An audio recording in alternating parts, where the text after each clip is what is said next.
Welcome back to the last day of Monkfish month. Today we'll be cooking roasted monkfish with a beautiful coconut sweet potato puree. In order to make this beautiful last feast, we will use quite a bit of monkfish, almost half a kilo here, as well as these ingredients. So the first thing that I did here is just boil up some sweet potato and butternut squash, about 700 grams worth or so.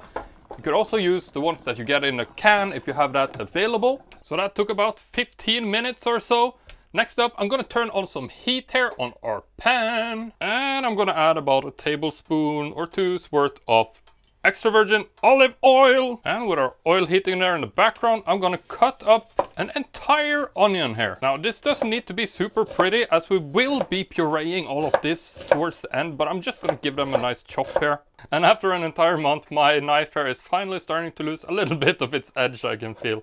But it's impressive that it's been going that well for so long. And now that our oil has heated up, I'm gonna add all that onion into our pan. And we're gonna let this go for a couple of minutes until they turn translucent. Once our onions has gone for about 6 minutes or so, I'm gonna add about 6 cloves worth of garlic in here. And I'm just gonna add these for a couple of minutes. Again, I'm just chopping these up roughly. I'm gonna prepare our sweet potato as well as our butternut squash. So I'm just gonna slice that into little pieces. Obviously, if you have a can of this stuff, you can just wait until the onions are done. All right, so our onions are looking quite healthy here. So we're gonna add in all that sweet potato and pumpkin.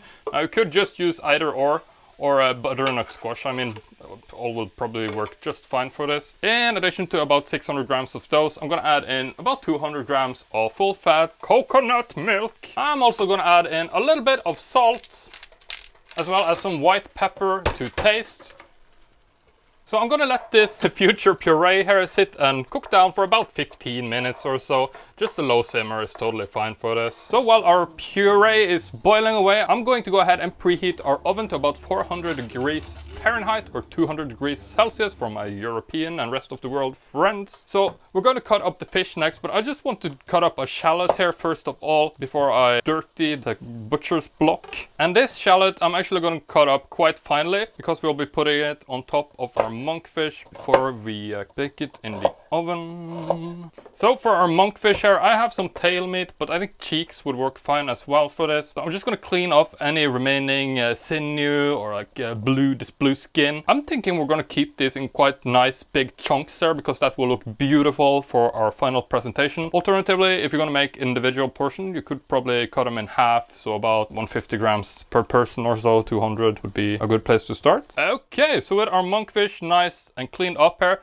make sure that you pat it dry as well. I have taken a little bit of aluminum foil and placed it on a baking tray. Is that what it's called? Anyway, I'm going to transfer the fish onto the aluminum foil here. So I'm using quite a bit of aluminum foil. At this point you can add salt as well as pepper. I'm not going to use too much salt because I actually have some salted butter that we're going to put on. But if you have unsalted butter, hit it with some salt here. You should do both sides as well. I'm also going to go in with some black pepper.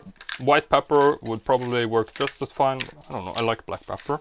And we have our shallots. So I'm going to spread those nicely all over the monkfish here. And finally, we're going to use about 50 grams worth of butter. That's a little bit more than 3 tablespoons. So now everything should be in place. So I'm going to wrap the aluminum foil over our monkfish here, making sure that nothing leaks out because the butter and the fish is also going to give off some liquids here. So we really want to keep this tight. And into our preheated oven it goes. So I'm going to let this sit here for about 20 minutes at 200 degrees Celsius or 400 Fahrenheit. Whew, and I will broil it a little bit at the end. I'm sweating here.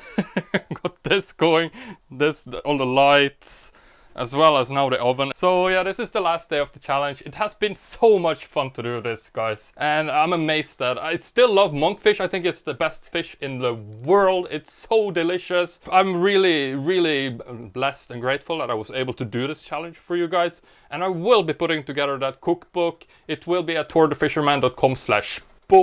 And yeah, when it's done, you can also probably pre-order it right now. So check that out for sure if you liked any of these recipes. I'll also add a couple of extra recipes that I didn't get time to try out this month. I will of course take photos and videos of those as well. But I don't think I will put those on YouTube, just to give you guys who buy the book something a little bit extra as well. A little incentive there. Anyway, Let me wipe away all the sweat. And I think this lines up nicely with our puree being done here. So we are going to mix it up.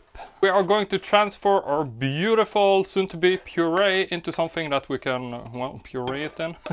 So I'm going to use like this stuff that I have here. And one of the other recipes that I found when I was researching this, I recommended that you can taste it now and add a little bit of salt and pepper more if you want it. If you don't, we're going to puree. So that's our beautiful puree. So now we just need to wait for the fish to finish up. So I'm going to take this out. And I'm just gonna open it up at this point. Whoa, that looks delicious. Wow, look at that. But I'm just gonna open it up here and I'm gonna put it back in. We're gonna broil it. I don't have a broiler, so I'll just place it in the highest area with maximum heat for about 4 or 5 minutes. We'll have to keep a good eye on it. All right, perfect. So our last plating this month. So let's start out with that beautiful butternut squash / sweet potato puree. I'm just gonna ladle that out over the plate. Look at that. So I'm gonna take an entire slicer. Of course, you can cut this up in half as well if you want more. This is about 4 portions total. I'll put together a recipe and add it on the website. Link in the video description. So putting that on top. And then I saw another blog recommend adding a little bit of chili flakes.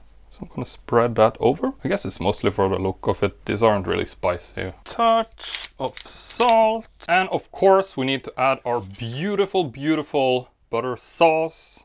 My mouth is again watering, which seems to have been a great indicator that we're about to have a beautiful last feast together, guys. Look at this beauty. I'm thinking this might be one of our best dishes this month. So let's give it a little bit of a taste test here. I even brought out the knife today, which is not something I usually do.